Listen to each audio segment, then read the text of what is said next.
Hi, Chris here from Permasystems. Welcome to Fernbrook Hills. We want to take you on a tour and show you some of the great permaculture things we've been doing around this property. This is mid-May and we've had a historic winter with lots of rain. It's actually rained here every month since September, which is pretty special for our area. We've gotten, I think, about 26 inches of rain, so our plants are really happy. Things are blooming, looking great. So we want to show you all the beauty around us here. So let's first look over here. A couple important themes I'm going to talk about throughout the tour are soil and water. You know, two of the most important things and the foundations for our lives, for our food, and just some really awesome, amazing things that we need to cherish and hold in reverence to make sure we have a healthy world around us. So talking about rainwater harvesting, you can both see in the background we have a tank that's connected to a shop, and in a little bit we'll go take a closer look at that. But first, let's talk about harvesting rainwater in the soil. Now, that's really the most efficient way to harvest water. Tanks are good, but they're expensive. A lot of them are plastic. It's more expensive. Soil, and healthy soil especially, is the best way to store rainwater. So kind of starting about here and going all the way down past that water tank, we had a friend come in with a backhoe and dig a trench. It was about 3 feet wide and 3 feet deep, and we did something that's kind of like hugelkulture, something that's a technique pretty popular in permaculture. Sometimes it makes sense and sometimes it makes less sense.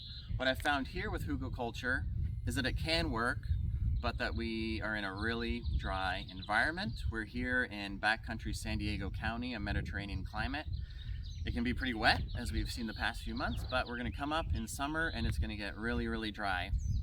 So hugelkulture is a German word meaning basically mound culture, roughly. And the idea is that if we're going to do a hugelkulture here, you'd put down a bunch of carbonaceous material. You could put leaves, sticks, newspaper, cardboard, make a big mound of it however you want, and then cover that in soil, and then do a planting on top of that. And so the idea is that all those good nutrients down below slowly break down over time and keep building the soil in a healthier way. It makes a really great environment for bacteria, for fungi, all those great things that create a healthy food web, which are great for plants. So, but here again, it gets pretty dry. So that's why we dug this trench, and we did basically the same thing, but I call it Loch culture. Now, so I do speak German some, and so I kind of like made up this word, but Loch, L-O-C-H, means hole in German. So I kind of took, instead of Hugel meaning mound, Loch means ditch. And so what's great about this technique, again, digging this long trench, doing the same thing. We put wood, brush, leaves, I think just whatever carbon material we had laying around in this trench. We also put some manure, some really good nitrogen-rich material, so we had a good balance of some nitrogen and some carbon in this trench. Then we covered it with earth. And then we planted lots of trees along it. And what's really neat is, if you can see this whole driveway here, it actually used to pitch a little more this way, but what I slowly did with tractor and by hand is pitch it more this way. So you can see everything around us is slowly going towards this trench. We have some really hard clay soil here, really rocky. See all these round rocks? These are all round river rocks because we used to be part of an ancient riverbed, and part of that ancient river that's now millions of years later, the result is some really heavy clay. And clay is great for a lot of things and can but also be a more challenging environment to grow things in the beginning.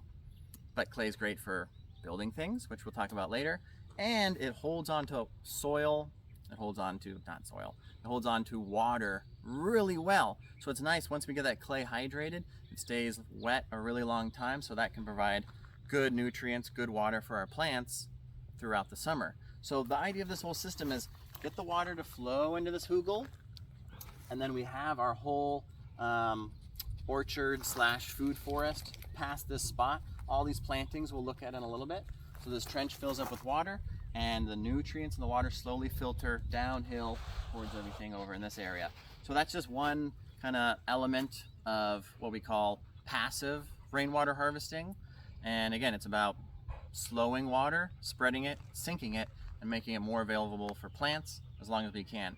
So let's walk inside our, what we call kind of our budding food forest, and check out some of the plants we have growing.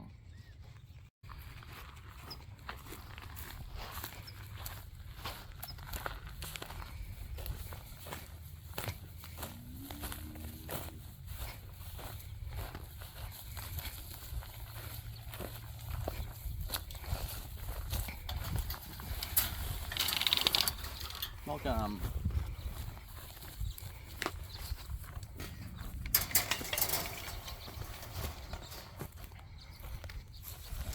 So in here, it was actually more of a traditional orchard that my dad started many years ago. And starting in about 2014, really got into permaculture and started transitioning this space into a more permaculture-based system. So the most important thing that I had to start with, that often takes the longest, is building healthy soil. So again, I talked about our soil being heavy clay, which can be great for growing, but it needs some time, it needs some work to get it going to really be a healthy, intact soil food web. So what I started doing is planting cover crops. Now we don't have any right now because we're in this certain transition in time. You can see a lot of it is mulched. There are certain other lower plants growing, annuals, but the beginning was cover crops. Daikon radishes were really important. You know, daikon radishes grow kind of like a big carrot. It's like a dagger into the ground. They don't need a lot of water, and they can go down to that really heavy, dense clay soil and open it up a little bit. And then we leave them there. We just let them rot and die, and then it creates a nice void with a little extra carbon in there for the soil, and it's a nice avenue for water and nutrients to get into the soil. Now we couple that with some different nitrogen fixers. It could be vetch, some different peas, other things, and then those help break up the soil as well and provide additional nutrients like nitrogen. So we did those, were really important with some other different cover crops. We did those for 1, 2, 3 years, even 4, and then slowly we transitioned to planting more bigger things, and then starting to mulch the areas after we got those spots a little bit healthier. And then the other key is we put down some really healthy compost. Now there's a lot of different types of compost, and there's a big difference between healthy compost that really has a lot of good stuff in it. I mean, 1 teaspoon of healthy soil can have billions of individual organisms in there, bacteria, different types of fungi. There's a whole amazing world in there that we're only really beginning to understand, and there can be thousands, if not tens of thousands of species that all have different roles. So it's about diversity in your soil, in whatever you're planting. You want diversity. That's what creates a healthy system. So we put down compost, those cover crops, and then once those got going more, after a few years we started doing heavy mulching, and then more mulching, some compost, some teas, things like that. So over those years, we're starting to get some really healthy soil, and it's looking great. So let's look at some of the plants that we have around. This is one big experiment. We're just trying to see which plants grow well here in a place that's dry with not a lot of water. We haven't watered anything here. Well, I shouldn't say anything. We haven't watered any of the perennial plants since November of last year. November, and we're in May. So that's a really long stretch for a place that doesn't get a lot of rain. No watering. Now we've planted some new things. Certainly I've given them water. Those are a few perennials. And then there's some annuals we'll look at. We've given them some water too. We haven't gotten rain in, much rain, maybe a few sprinkles in about a month. So things are drying out, obviously. It's turning brown somewhat. But those things that, need a little bit more water, we've given them a little hand water. So I'll go through a few species and show you things that are doing well here that I've found are to be happy. And again, we don't do a lot of watering. Sometimes I think somebody in permaculture coined the term tender, loving neglect. So we plant these plants, we love them, but we don't give them a lot of care, and we let them see how they do and see how they grow into their environment. So this is a strawberry tree, and I'll just give you common names because they're easy to remember and look up, and then you can always ask me if you need some kind of Latin name for something. But it's really happy. We just planted this a few months ago, and it's shooting up really quick, and so it's really fun to see which plants grow quick here, because some just barely grow at all, and some really love it and grow up quick. You can see in the background we have some California pepper trees, also known as Peruvian peppers. My dad planted here years ago, and we're actually looking in a westerly direction. We decided to keep them because they're nice. They block that hot western sun, especially in the summer. Really hot. We want to shade this area. We have a huge amounts of evaporation, and one reason we mulch, one reason we have plants, one reason we do a food forest with overstory trees is to provide shade, because we lose so much to evaporation. Now here's a kai apple. This is native to South Africa, and you can see these huge thorns on it. So you want to be careful where you plant it. It can be great as a living fence, can completely keep out deer and a lot of other animals. It has a little fruit, it kind of looks like a loquat, very tart, tasty, super healthy. You can see a couple olives in the background. Olives do great here in the Mediterranean, and these are super happy. We put those in a few years ago, and they're shooting up. There's some blossoms coming in, so hopefully we'll start to get some olives from those. This we just put in recently is a jelly palm, our first one, so we'll see how those do. Should do well in this area, but again, it's an experiment, so we'll see. Some of the other plants, I would call this more of a overstory plant for the food forest, is a macadamia nut. We've put in quite a few of these. It's the Kate variety. They're supposed to do good in this area, and we just got our first crop of macadamia nuts recently, so we're really excited about that. Over in this area, you can see a mulberry. We have quite a few mulberries around, different varieties. They do great here. There's some little mulberries coming. I think this is the Pakistan variety.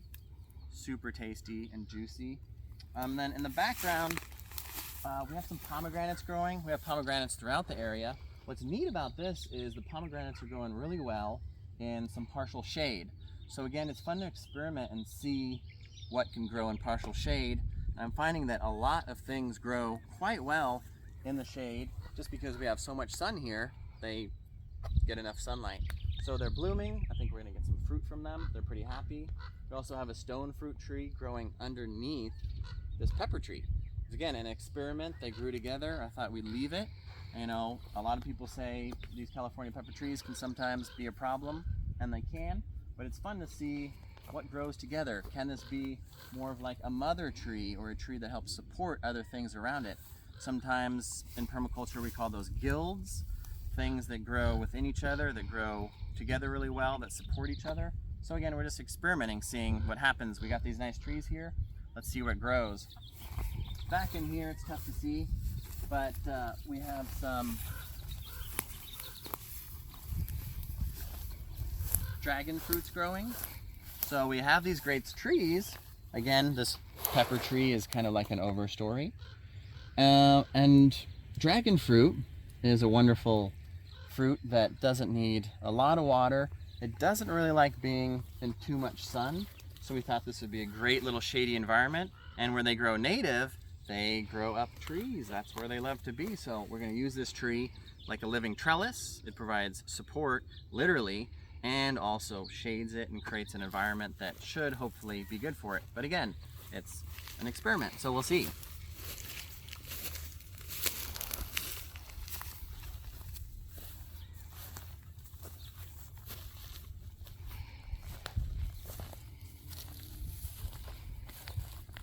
Here we have a native plant, native to San Diego County, not necessarily right around here. This is jojoba, and it is actually starting to create some little fruits here. What's neat about it, besides just being local from this area, I mean, it's great as much as possible. We want to use native plants, get food and medicine from native plants, but also there's a lot of other plants we want to get food medicine too. But this is fun. It's been doing really well here. And these fruits, these nuts, once they form, they taste, what is it? It's kind of like almost like a walnut macadamia nut mix. They're obviously, well, not obviously, but they don't get as big as we see on those other trees. But it's native. It doesn't need a lot of water. They taste amazing, so we want to grow them. We want to eat more of them and see how it does in this area. So we're excited about that. So my dad originally had a few different stone fruit trees that he was growing, but they were varieties that I think needed more chill hours to really create fruit, so we never got good crops off of them. And we got some boring beetles that started to take over. You know, we don't use any sprays or anything like that. We really try to keep things simple. We try to just build the healthy soil, create this healthy ecosystem around the plants, make them as healthy as possible. So we don't need to come in and intervene. We don't need to spray things. We don't have to do spot treatments. We don't have to put band-aids on plants if there's problems. We let them let them take care of themselves. So, because this was a big stone fruit before, but it was infected with the boring beetle, so I cut it down, let it sucker up from the roots. We have great roots growing here. These are roots that are 30 years old, growing throughout the area. These really, for stone fruits, don't need much water, and they still grow really high. But what I did is then grafted new varieties on here. So you can probably see in here, this is a graft mark. There's a couple other graft marks. So I found varieties that are lower chill and put them on. So let's see, like this one, here's a tag. Can't remember what it is. This is a Persian green plum. And I'm not sure where the tag went for this one right now. I have to check the records. But so I put on a few different varieties. So now we've turned what was one plant, one cultivar that wasn't doing anything, to multiple cultivars that hopefully, I mean, they look great and should start producing fruit next year.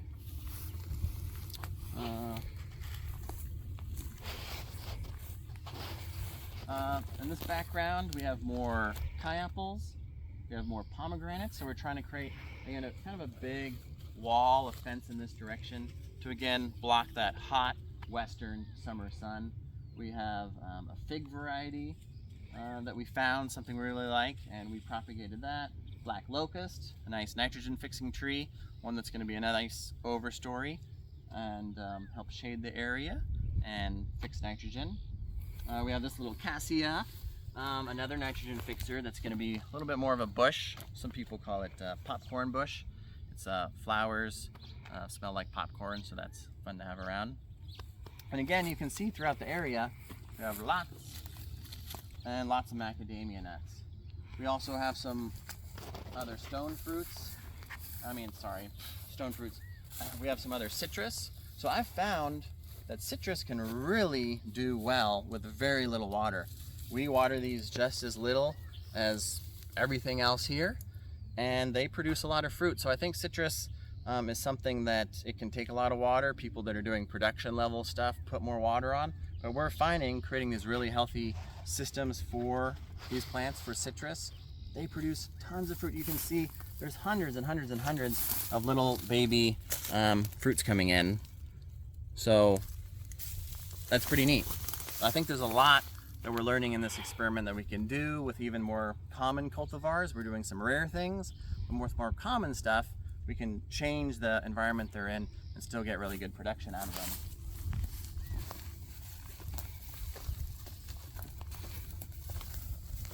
This is a Tipuanu tipu, another nitrogen fixing tree. It'll get really big and provide nice shade, overstory for the area, and again, nitrogen fixing. All these beautiful flowers we have around here, a lot of them are from that just self-seeded. Last year I got married to Catherine, and for our wedding we planted tons and tons of different flowers. So we made beautiful bouquets for our wedding. So we had native flowers, wildflowers, cutting flowers, and a lot of these beautiful pink ones that are coming in. They're doing so well are Clarkias. So it's really fun. We just have tons of flowers popping up all over, and great for pollinators, great for us.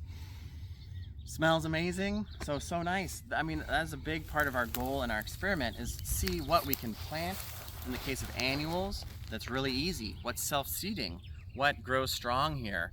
In the case, what I mentioned earlier with the daikon radishes, as well as with these, we have favas. We're actually starting to do what's called land racing with their seeds. So we take whichever individuals do the best in a season.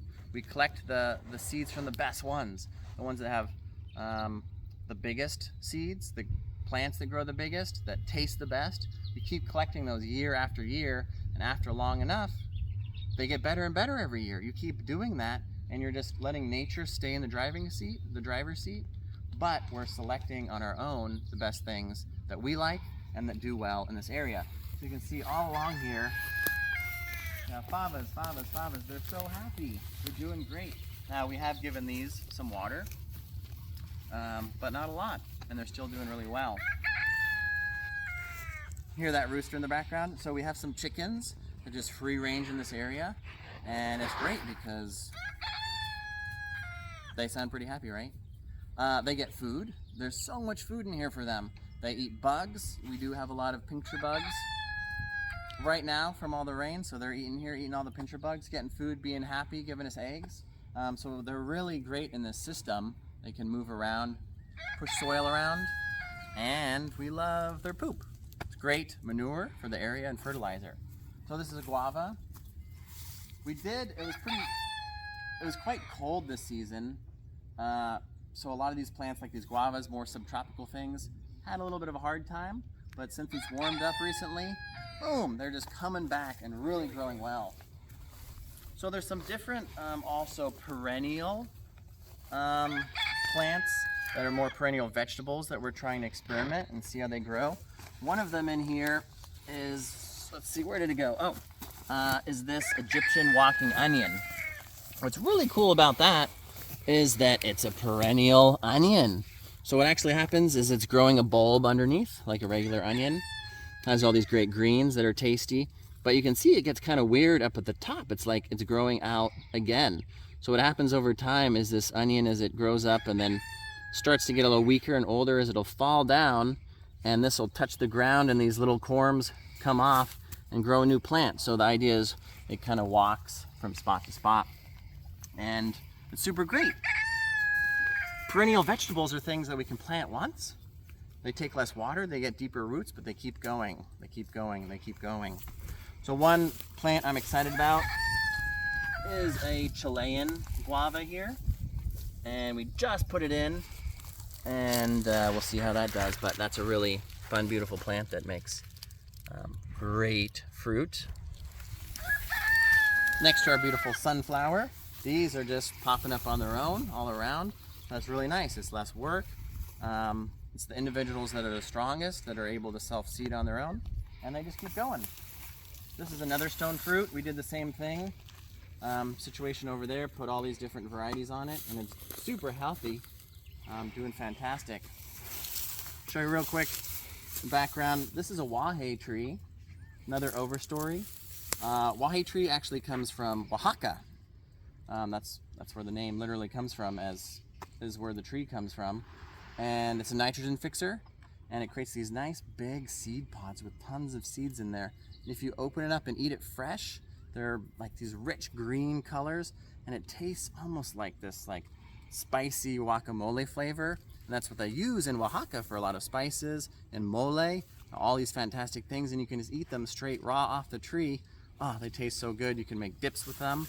And so it's this tree that need water. It has all these different functions, and that's a lot of the things what we're doing in these systems is trying to find plants who are happy here, who don't need a lot of work, but they have a lot of functions. So these nitrogen fixing trees creates shade, nitrogen, and food without a lot of work. Here's another high apple. This one's a lot older than the one we saw over there. It's about 5 or 6 years old, and it just started producing fruit the year before the last. We got the first, and then this last year it was really producing well. They take a little while to produce. The other thing is they need a male and female pollinator, so that's why we have a few planted in the area, and it's great. It's working. They're happy. We're getting fruit. So another plant we've experimented with They're goji berries. Now, in some of the other places I've seen people grow them, they get really big and bushy, but here they stay pretty low. Again, we're not giving them a lot of water, so they don't get as big. Things grow slower. But what's super cool is this has turned into a great ground cover. In different areas we planted it, it just spreads out, it covers the area. We don't get a lot of fruit, but we get some, and we love it. But it's just like, wow, cool, I didn't even know goji berries could be grown as a ground cover, but it's working for us here. Sorghum is another plant that we've been land racing here. We've been multiple years collecting the seeds, putting them back out, selecting the best ones. And what's interesting is, so sorghum is, it's a grain, it's really easy to harvest. This one's, this plant's at least 3 or 4 years old, so there's not much green left. It's starting to die out, but it's normally grown as an annual, but I wanted to see, like, what if we grow it as a perennial? So it did come back year after year. Again, like year 3 or 4, it starts to die back. But it has more and more shoots come up. Normally, if it's just in its first year, it only has a few shoots, the really big seed heads. And then you get, throughout the years, more seed heads, but smaller ones. So I'm not sure yet what's the most efficient, if to do it more as an annual or perennial. But what's great about doing as a perennial is we still get seeds, and we get the roots deeper. We have to water it less and less. And so this is a plant that I think can really do well here. And over the years, we want to plant more and more of them, because grains are a lot of calories. And a lot of growing around here, we want to see what can we grow and get a lot of calories out of. Fruits are great, they're healthy, but not a lot of calories. So yeah, we want nutrient, calorie dense things. That's why I like macadamia nuts are great. And sorghum, we found, is growing really well here with not a lot of water. Lots more clarkias, favas in here, hidden somewhere. We planted a bunch of asparagus. We have a pineapple guava. It's starting to, there's first blossom, I think, coming. It got a little cold for it, but it's coming back. Again, we love citrus, we love lemons, and we found they don't need a lot of water. So we're putting them in these systems, and they're doing really well. Favas, all the little things tucked in around. Strawberry guava has tons and tons of buds coming. Hopefully we got a lot of fruit from that. In the background you can see more sunflowers popping up. Favas and our grapes are just coming back from hibernation. Super strong, super happy. This is a great plant. It's called an ice cream bean. It is a nitrogen fixer. It's going to get really big. It's going to be an overstory. It's more subtropical plant. I've been really impressed how well it performs here, even in the cold. We had some freezing nights this past winter. It got dang cold. We even had ice up here, which is really rare to get ice. So I came out, checked the ice cream bean. I was like, oh man, I wonder if it died back or not. But sure enough, it only lost a few leaves. Didn't do that bad. And now it's really coming back a lot happier. I don't think there's any seed pods on it, but it's called ice cream bean. It makes these big green thick seed pods. You open them up, and between the seeds and the shell is this white, creamy, fluffy, amazing texture that you can just eat right out of it, and it tastes like ice cream. It's amazing. It's so good. It grows here and does great. So we want to be planting a lot more of these guys for sure.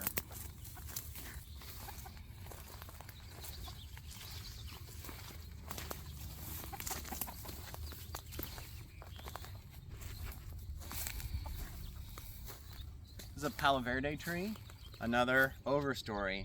So once and while we were building soil, we started planting these overstory plants. They're doing great. It's beautiful. Palo Verde is native, not necessarily to right here, but nearby.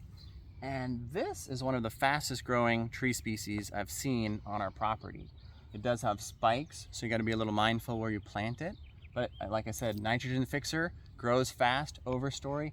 And the seeds, when they're young, well, especially when they're young, you can eat them just raw off the tree. You can blanch them, cook them, boil them, and they taste a little bit like edamame. So it's something that you can really not put a lot of effort into. Definitely don't have to water it much, and you get some tasty, healthy food out of it. So this is really fun. This is part of the experiment. What grows the quickest and the best? Now, as we've had these overstory plants getting taller and bigger, we're starting to put more and more lower story things. The layers of a food forest, we want to use and maximize vertical space as much as possible. And so now that these are bigger, soil's healthier, things are really doing good, we're going to start planting more lower things in this area. Jujubes are another great fruit tree. They make these, I call them, I think, the most like little apples. They come out so sweet. I just love them. And an amazing thing about this plant is the jujubes, the fruits, if you leave them on the tree, and they actually self-preserve. They'll fall off as well, but what you can do... There you go. Another plant I love, jujube. Jujube doesn't need a lot of water. It's growing fantastic here. It makes these little fruits. You can see some little blossom heads starting to form. But the little fruits, I think they're like the sweetest little apple you've had. An amazing thing is you can pick them off the tree, leave them out just on your kitchen counter, and they self-preserve, almost like a date. You don't need to dry them, you don't need to do anything. It's like this magical little plant, this fruit that tastes so good, you can just leave it out and it lasts for a really long time. Tastes good in all kinds of things. Here's a loquat. Now this actually was originally planted from a seed. Now a lot of plants, when you plant them from seed, especially trees, fruiting trees, you don't know what you're gonna get. So the fruit on this is not the best. It's still tasty. I mean, really tasty, but it's not that big. And the tree is growing a little awkward. It just, you know, a lot of plants too are grafted. So they have a certain root stock on the ground that's best at growing roots, that cultivar, and then they graft on something that is better for fruiting on top. So what I've actually done, since this was a loquat from seed and it's not doing super great, is I've grafted a really tasty variety on it. And so you can see maybe in here, here's the graft where I cut a V shape from the bottom and pointed on the top and put them together, and it's taking and doing fantastic. So this cultivar is called Jazzy Loquat. I've heard it's really good. I got it from the California Rare Fruit Growers. So we're gonna let this start to grow up, and then probably next summer, I've already started cutting down some of these branches to give this one a little more light. But as this grows more, we'll cut more of this back, and eventually we'll just let this take over completely and cut the rest down. So we're getting those roots established down low, let them spread out, do their thing, and then we graft on the really tasty cultivar on top. And in time, we could graft a lot more varieties on there too.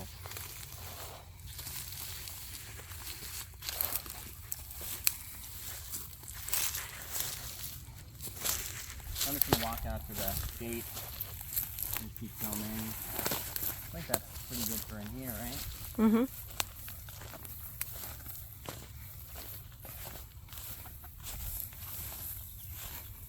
Hi, chickens. Thanks for doing all the work.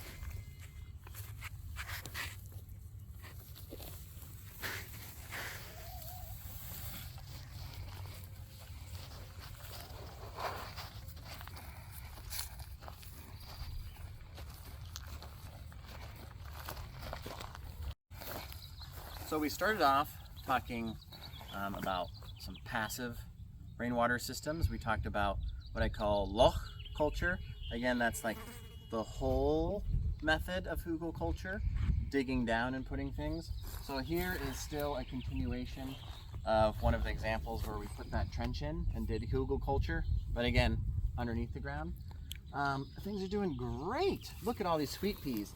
None of this has been watered at all, supplementally at all, since, again, back in November. Again, these sweet peas popped up just in winter, but again, we don't need to water them. They're doing great. Now, it's super fun. This is another plant I love, this carob, and it's another nitrogen fixer, another Mediterranean plant, and it makes similar big seed pods that you can eat straight off the plant. I call it, it's this like tree candy. You eat it, it's sweet, it's chewy. It's just like nature's candy bar. And then you can take that, dry it if you want, grind it, use it as a sweetener in all kinds of things. So you can get a lot of calories out of this plant. It does need a male and female pollinator, so we have a couple in the back growing as well to make sure they get pollinated. But these have been growing so well in these loch cultures, in these being planted on top of these trenches. You can see in the background we have an Aleppo pine growing.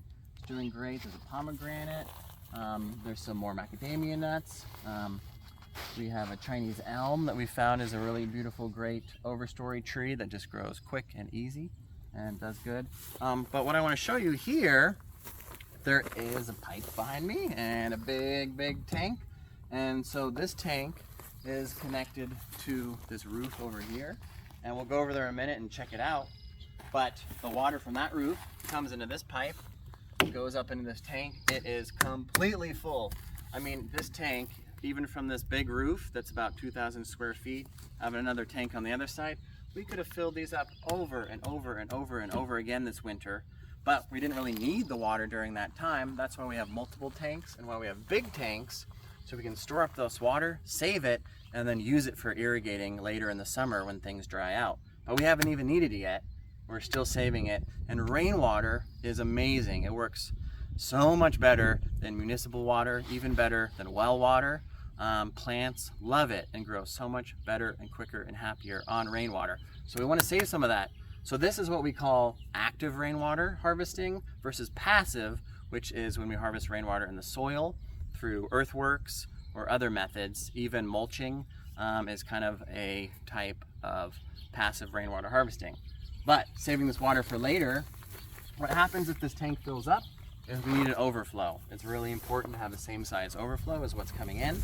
And this is just really simple. It drains out here, and the cool thing is we had this big trench we put in, so it's a perfect infiltration basin for the water to go in, fill that up, to get all that carbon material nice and moist, get it to break down.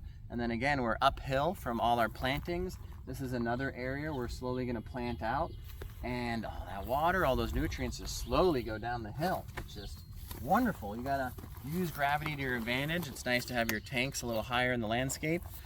Same with the overflow, so then you can kind of direct that water, slow it, spread it, sink it, get it throughout the landscape. So another thing that's good to put in with these tank systems is a first flush. This is a first flush, but the main purpose of this and a first flush is to get the first few gallons of water in a rain event into a separate pipe that doesn't go into the tank. It also catches any debris or other like dirty stuff in the water, because you want to keep the water in your tank as clean as possible. This is water we could drink as well. So let's just see what happens here. There should be a bunch of water in it. See if it's clean or dirty. It might already be clean. Oh yeah, you can see a little bit of dirt in there. Now it's running pretty clean. Yeah, let's let it drain out. But this empties that line. Oh yeah, here's a little more dirt. So that's great. So we just get this straight into the soil and keep it from getting in the tank. Keep our water as clean as possible. Yeah, there, it's running clean again now. So let's go take a look at how we get the water off the roof and into this tank. Oh, also, you can see one of the ways we distribute the water is just with these nice hose bibs. You see, you get a lot of pressure. It's awesome.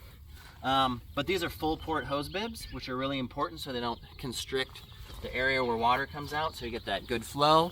So you can water your plants with a hose. You can hook it up even to a gravity drip irrigation system. You can hook it up to a pump if you need to pump it uphill or get more pressure for running sprinklers or something like that. Let's come over to this roof, the corrugated metal roof, where the rain drops on. It's a nice, corrugated metal is a pretty clean roof to use. Asphalt shingles. Should be a little more careful how you use that water, and if you're going to drink it, it needs to be a lot more filtered. So the water hits the roof, goes into the gutters, they go all the way around, and then here we have what's called a leaf eater. So I don't know if you can see, the water would come from this drop down from the gutters. There's a screen up here on top of the leaf eater, and what happens is it catches all these debris, so it keeps it from going in the tank, and it just self-cleaning as water hits this. If we got a big rain, it kind of just throws it off like that. Then the water goes down in the pipe. Boop, boop, boop, boop, boop, boop. This pipe is coming from the other side, and so we combine the two halves of the roof, and that goes back over to the tank. So again, you can catch a lot of water and with not a lot of rain. The number for rainwater harvesting, if you want to know about how many gallons you can catch, is if you have 1,000 square feet of roof, you get 1 inch of rain on that, that equals about 600 gallons of water. So if we look at a tank like this is about a 5,000 gallon tank. And then we have one here, this is about 3,000. We have a 2,000 square foot roof. So if we get 1 inch of rain on there, that's going to be about 1,200 gallons of water. So we could fill up a tank like this, just this one alone, with just a few inches of water. Now our average rainfall is about 15 inches a year. We've done way better than that this year with about 26 inches. But if we get a really horrible rain year, a drought year, if we get just a few inches of rain, which that would be really low for here, but it has happened and it will happen again, we can still fill this tank up from that roof, get a lot of water, and use that water for our plants, for us, and save it for when we really need it. So let's go check out some other things. Have another tank.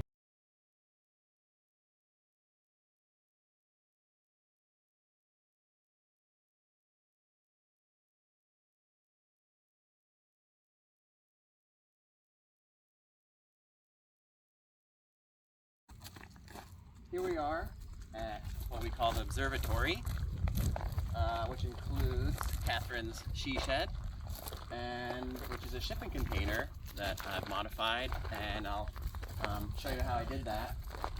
Everything you see here, or pretty much everything, is built from just materials that we found for free, got on Craigslist, got from a friend of a friend. It's just the only thing we really had to buy is the shipping container and some hardware, screws and nuts and bolts and stuff like that.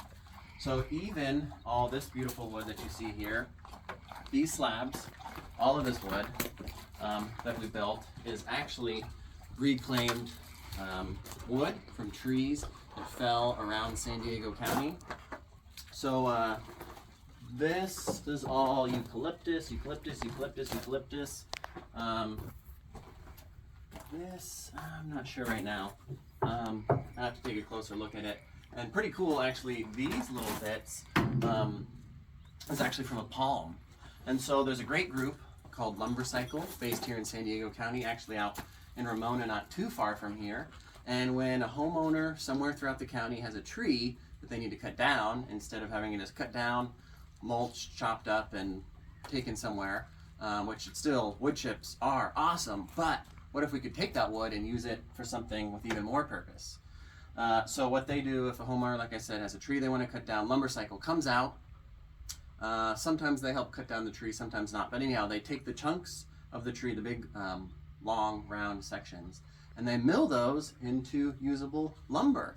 So it's just such an amazing cycle, because San Diego here, we don't have a lot of trees. So the ones we do have, we should really love, and when they die or need to be cut down, let's use their wood here. So yeah, all this wood is just from locally milled around here, and it came out beautiful with this sink and this bench. This sink here is hooked up to greywater, and so there's a pipe that goes underground here, and it goes into an underground mulch infiltration basin down by the trees over there. So we want to keep this water that we use in this landscape, keep all these trees happy and watered. So if we look at the shipping container, a shipping container is just a really great way to get a structure that is weatherproof, mouse proof, just all around kind of bomb proof for not a lot of money. And so the thing is, of course, they're kind of awkward because they don't have great doors and windows and stuff like that. And so I cut out the end inside the frame of the shipping container and then just bolted a wood frame to these big steel square stocks inside, and then just built this sliding glass door off of that wood frame. So it's really easy. All the videos I found on the internet, people normally cut off the sides, which kind of gets a little weird because you have some weird seams because you're not cutting out the whole side. And then often you have to do a lot of welding, and you know, welding's all right, but it's nice to like not have to do a bunch of welding. So this is great because it was just a clean cut all the way around the edges, wood framing, bolted on, frame it up, boom, we got a beautiful sliding glass door. So now there's nice access, there's light, it makes it easy to get in and out. And if you have a shipping container, might as well put a little roof patio on it. It's just a really good solid structure. So again, we had all this extra wood sitting around, so we put a little roof patio on top, a roof on the side, so we have some sun protection, and then we have these big beams over the side, so we could have even more shade protection because it gets hot here. We need protection from the shade. We want to help reduce that evaporation. And then we've been planting lots of trees around here, so it's really fun. You can see what you can do with materials that doesn't cost a lot, and if you need some extra space, a shipping container is a great way to do that. So let's go check out a couple other elements we've put around here in this landscape, and things we've used more recycled materials on.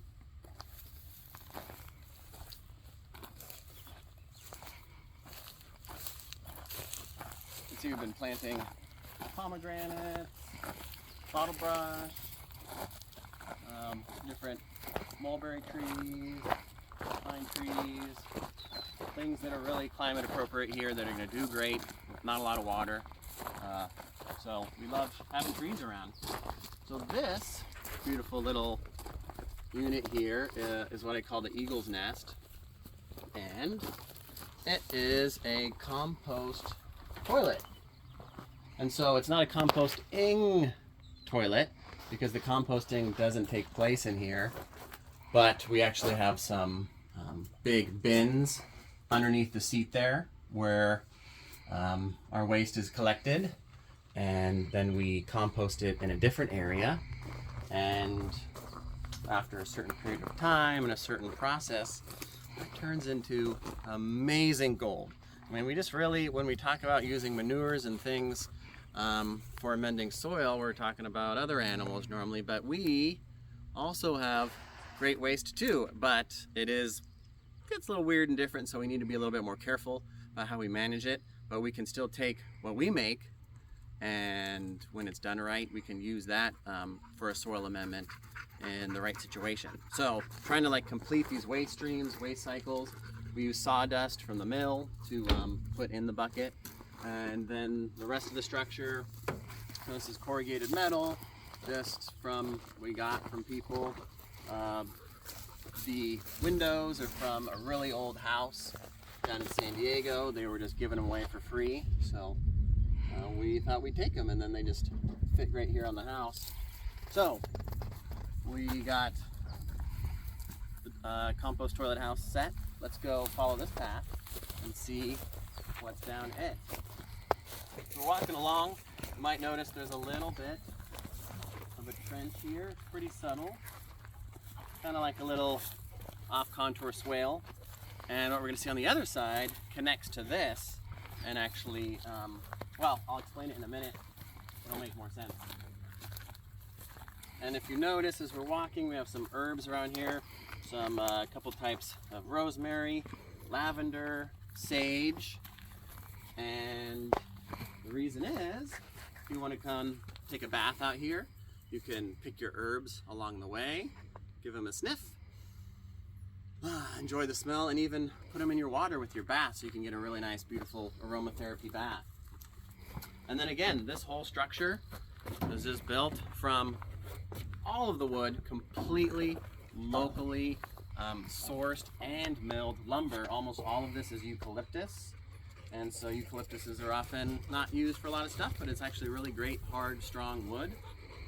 And then we put in this little propane water heater, so you can either let's see, take a shower if you want. On this side, jump in there, or if you want to switch to bath mode,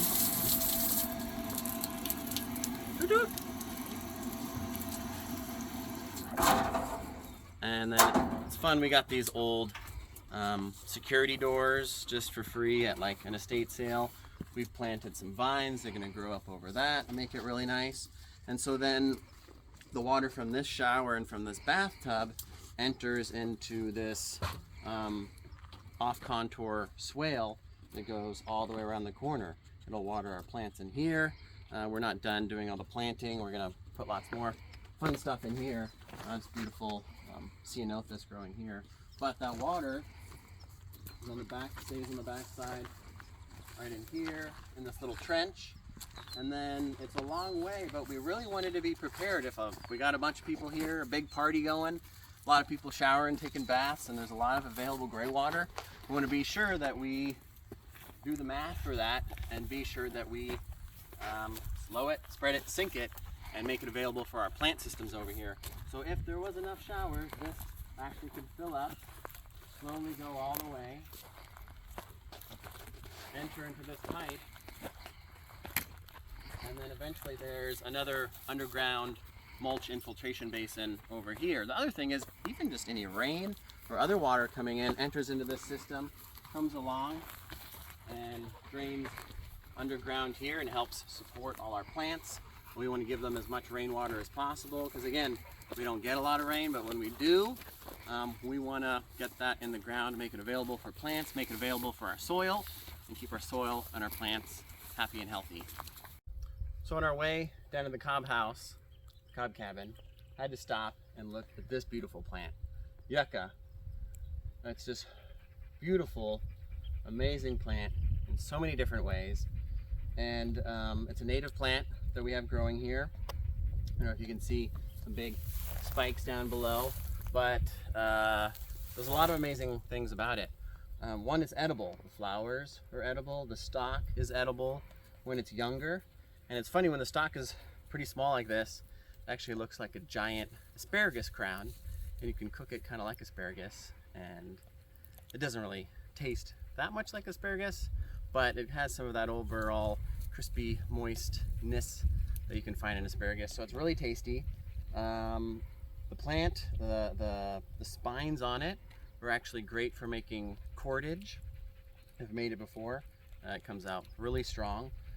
One other common name for this plant is soap plant, and if you take the spines, actually when you're making cordage, you put it in water, smush it around a little bit, and it all gets soapy, and so you can actually use this plant for cleaning and trying to get that soapy material. You can also eat the heart of the plant. So it's so unique and so useful in so many ways.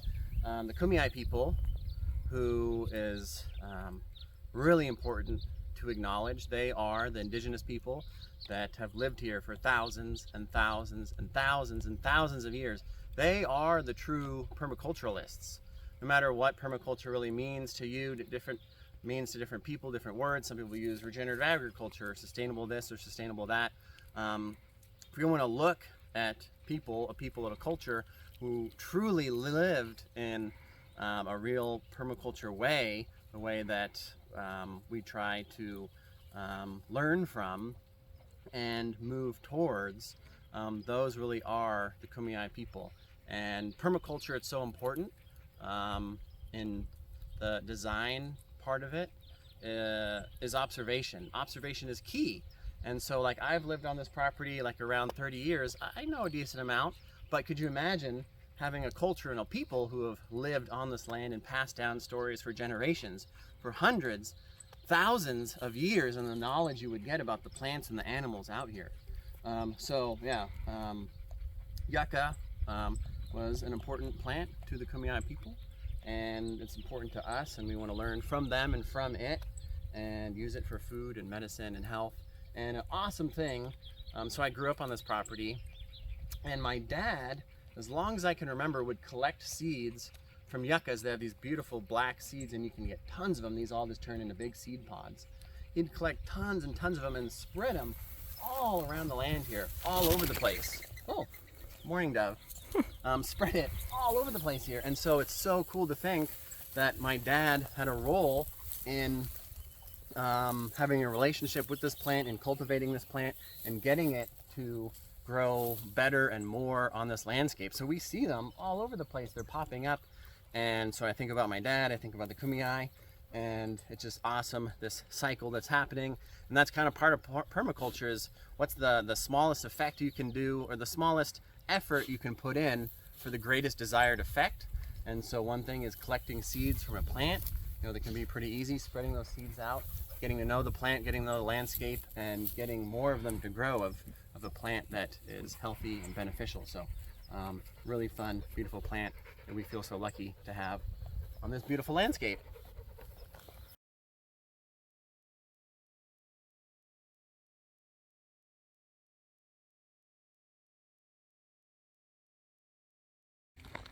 So, thought we had to stop here and take a look at this beautiful plant. White sage is so happy right here, and it's kind of neat. There's a band across the whole property where white sage just grows a lot. So Salvia alpiana is one of our favorite plants. The smell is just everywhere here right now, and obviously popular to use for incense and things. One thing I like to do is pick a leaf and put it in your mouth, kind of like a dip, and look it in there, and just let it mellow for hours.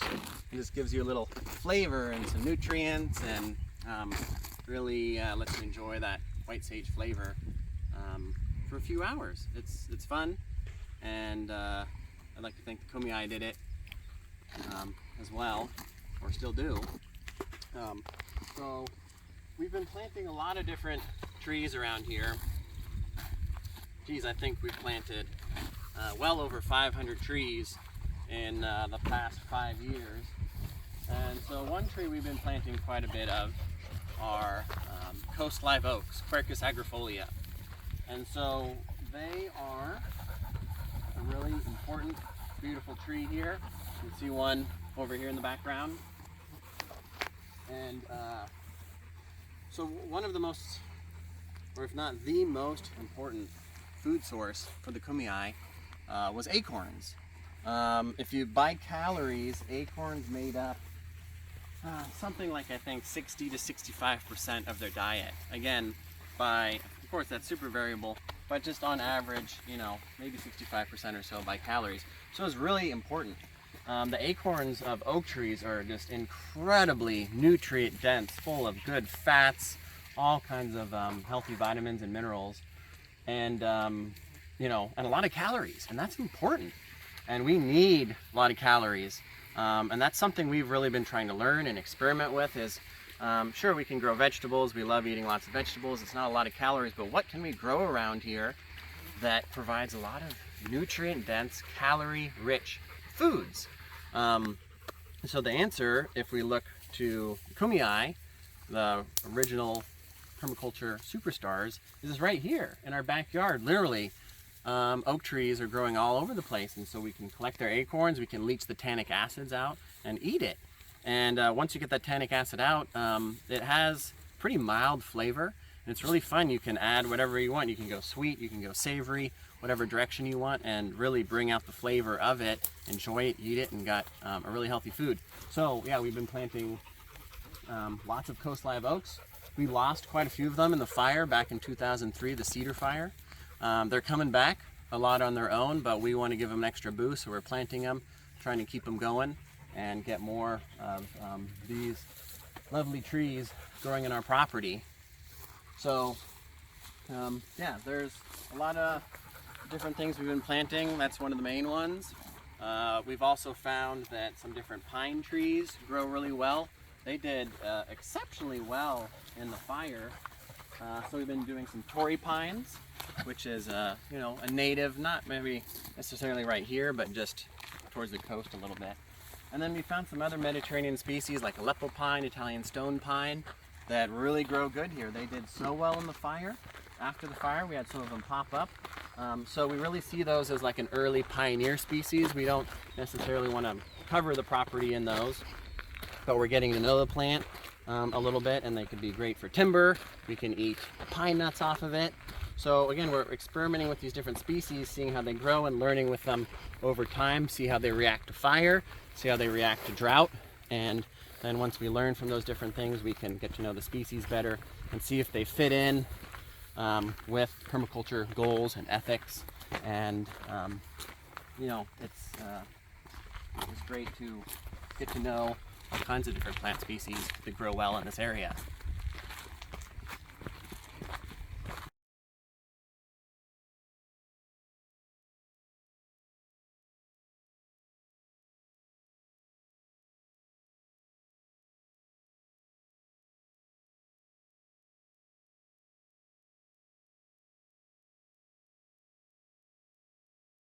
Here we are at the Cobb Cabin, and I started building this in probably about 2015 out of cob. Cob is this clay, sand, and straw, three really simple materials.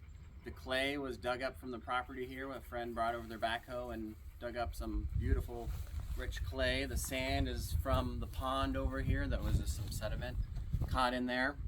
And then the straw, I thought it'd be a little bit better just to buy some regular straw bales.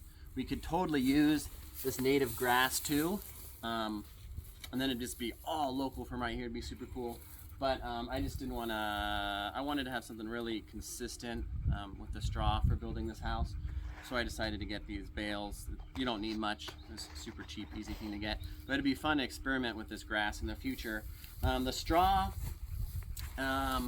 in the cob is almost like the rebar. It has this is quite strong when you try to pull it, and so when you have hundreds, if not thousands, of strands locked up in the cob, that's what really helps bind it together with, of course, the stickiness of the clay. So the amazing thing about cob is it's been being built, used for building all around the world for thousands of years. And in fact, here in San Diego County, our oldest buildings are made out of cob, out of adobe. When the Spanish came over here, they started building with adobe, which is basically cob adobe.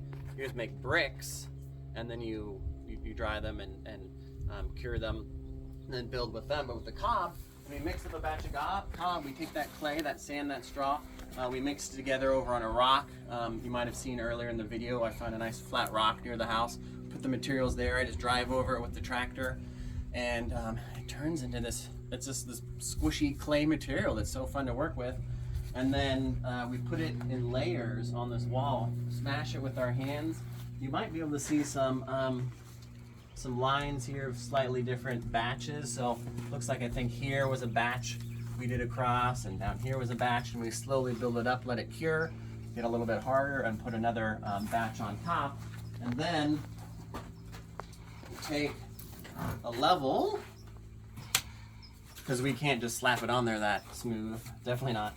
So after it's on there, you know, it's kind of bulbous, sticking out, and then I take a level and check for plumb on the wall. And when a spot is like sticking out a little bit, I take this saw, this cob saw, took a regular saw and just made extra big cob teeth on it and cut it around. And so doing that over and over for each layer as we're going up the wall, we get this really beautiful straight plumb wall. Most of the wall around the cob house is like about 12 to 14 inches thick. And you can see what's super cool about this spot is we've built the wall on top of these amazing granite boulders. There's two relatively parallel boulders on each side. And I found this spot one day and just knew it was the awesome spot, the spot to build this cob house. And the way they line up too is mostly due south, actually a hair to the east too, looking to the south. So it's like the perfect aspect. I wanted to help with passive heating and cooling. And it's so fun, I ran these walls on the ridge of the rock. So I wanted to be sure gravity over time didn't push it one way or the other. But there was this spine on the rock, and it worked out so good that these curves actually follow the top of the rock. And so that just makes sure, yeah, over time they don't fall to one side or the other.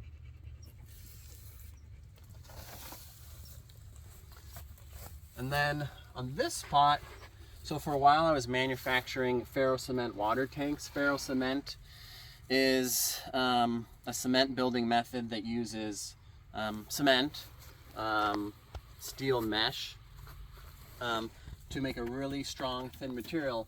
So the walls of these tanks are actually only 3/8 of an inch thick, super, super thin.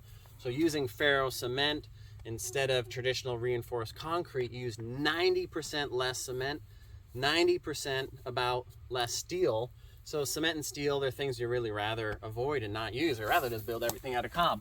But we can use very little material to make a super, super, super strong tank. And so I built this tank, and actually I'm going to integrate it into the wall of the cob house, and this will be totally covered in earth. You won't even see the tank.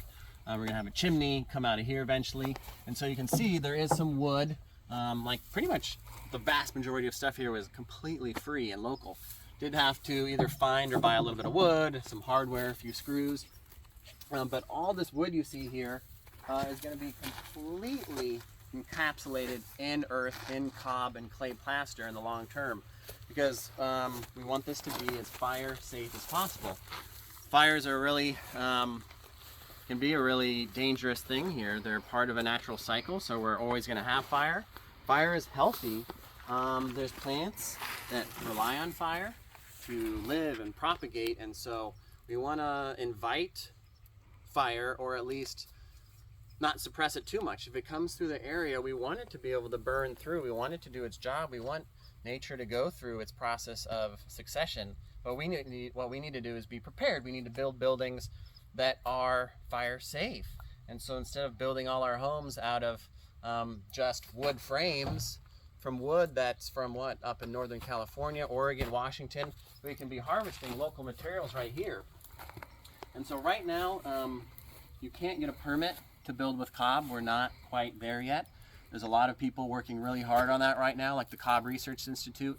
We just hit a big milestone and got some actually cob plans approved in the international panel of engineers and developers and builders to try to get cob integrated into code systems of states and cities and local municipalities.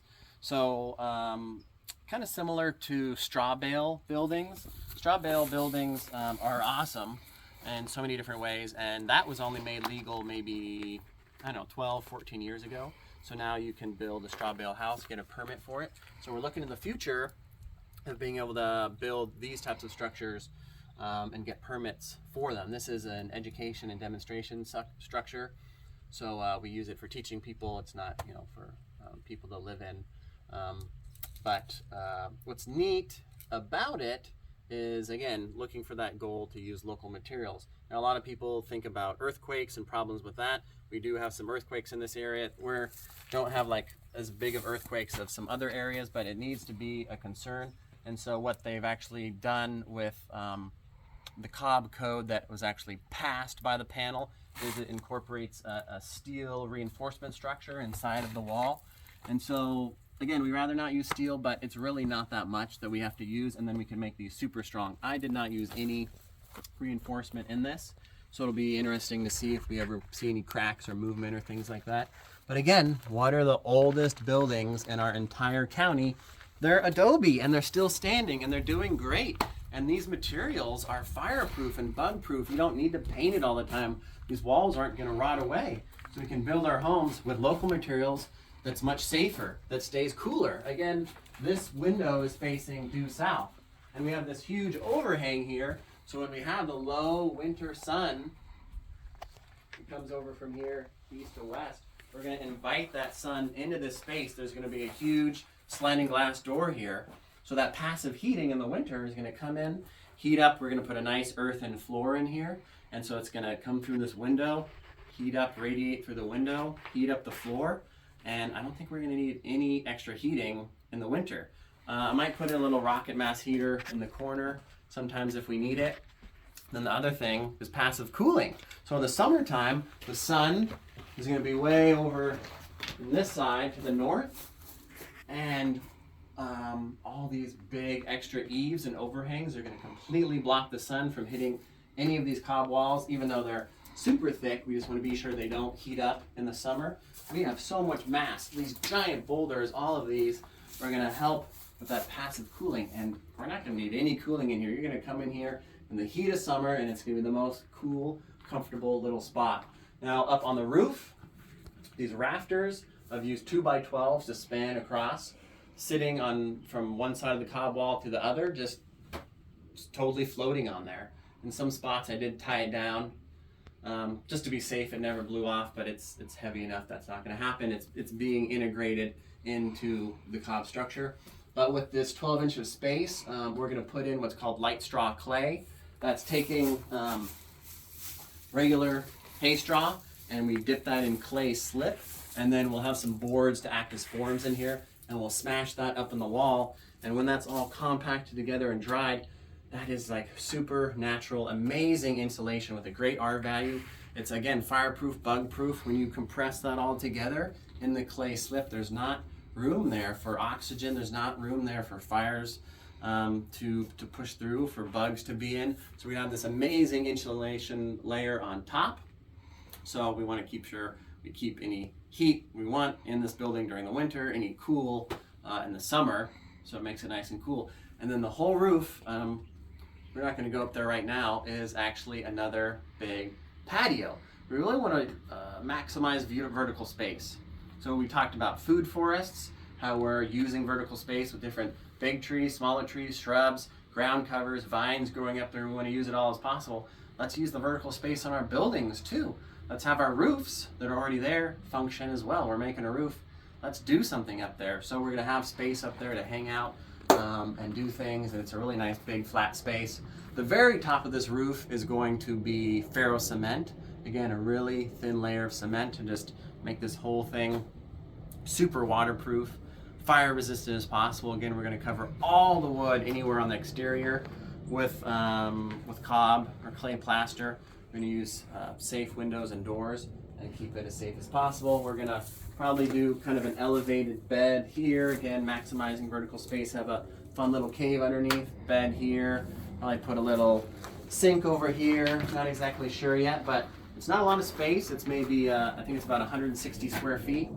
But we have such a great climate here. We don't really need to spend that much time inside. Yeah, if it's really cold, let's go inside. If it's really hot, let's go inside. Let's find a nice, comfortable space to hang out. But most of the time, it's great temperature outside. So that's again why we put this big overhang in the front, so we can have an outdoor kitchen there. We're gonna have an outdoor shower on the other side. So our gray water is gonna go right from that shower to our plants, right exactly where we're showering. And we can have food-bearing plants growing around the shower. We can be outside. We can put in a little solar hot water heater. So we're trying to just take all the different elements, again, use local materials as much as possible, but really make fun, healthy spaces that are great, fun to build together as a group that make sense. And so in permaculture, we can see when we really try to follow the different ethics, when we try to incorporate all the principles, when we take our time, when we observe, when we're thoughtful, we can find ways to build things in really awesome ways. So that's what we're trying to do here. Slowly building this along. It's been a long time coming, but we get busy, we don't have time to work on it, but slowly doing little pieces. And then outside, all throughout this area, we've been planting a lot of different trees, trying to establish the food forest and see which plants really can do well here. The Chinese elm we planted was just as an early pioneer species that grows quick, that provides shade. Because again, we really want to shade the area. We want to try to reduce evaporation as much as possible. We have some Chilean mesquites we've been planting, jujubes, grapes, pomegranate, false indigo. In the background is a native nitrogen fixer. We have olive trees, bamboo we can use for building materials, mulberries in the back. So just again, all these things that we don't want to have to water. We want to find which plants like to grow here, who are happy without not a lot of water. And so we're learning and experimenting and seeing who likes to grow here. You can see in the background one of our big old oak trees. This thing was, who knows how old, 100, 150, 200 years old maybe.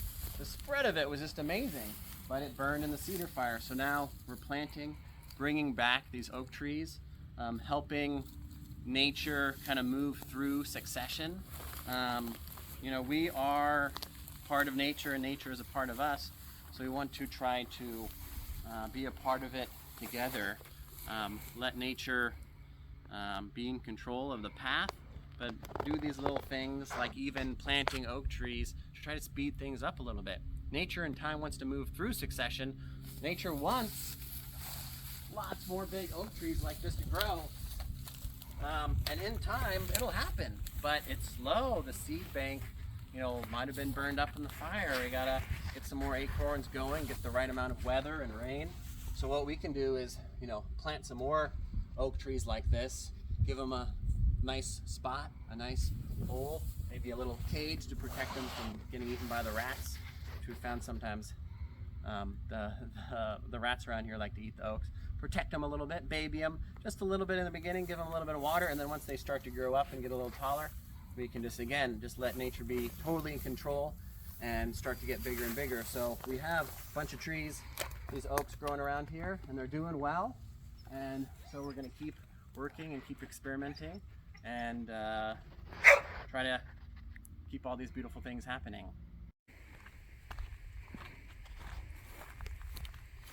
Hi. So I want to be sure I tell you about some amazing permaculture resources we have in this region.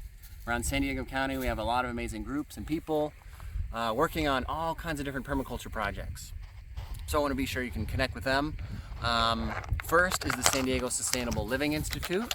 They are an amazing nonprofit doing all kinds of permaculture education and research. H2O and Catching H2O is an amazing group doing focusing on rainwater harvesting systems and education. We have French Frolic Gardens up in the north. And as I've talked a lot about throughout this video, the Kumeyaay and the amazing knowledge we can learn from them.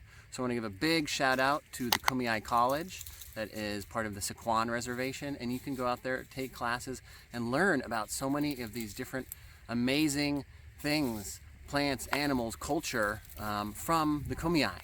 And it's just such a special resource to have around us. And for any of these other things, you can go on my website, permasystems.org, and we have the resources on there and links and stuff like that.